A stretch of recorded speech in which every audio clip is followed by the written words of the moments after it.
Okay, by now I'm sure you're wondering why we actually went back to Illinois, so I'm going to tell you. Back in December, I was offered the honor of visiting my alma mater in February and talking to faculty, staff, and students about what it's like to work in my field. So here's how day one of the event went. After getting ready, we met up with the other panelists and one of the faculty members hosting the event and walked over to the Marriott where we had breakfast.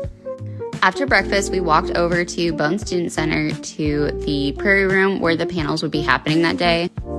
I am so glad the weather's nice right now because last week I heard that it was in the negatives.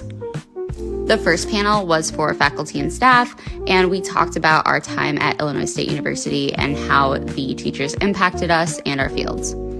I love seeing familiar faces in the audience, and I absolutely adored seeing how engaged people were with what I was saying. After the panel, we headed over to one of my favorite on-campus restaurants, McAllister's, for lunch. Next, we participated in a workshop that the university was hosting for students, and they even had this lovely cake for the event. After a short break, it was time for the last panel of the day, which was a panel and networking activity. This was probably my favorite of the day, as I got to talk to these lovely creative technology students about what it's like to work in the animation industry. The day was packed and we were exhausted, so it was so nice to go back to our hotel room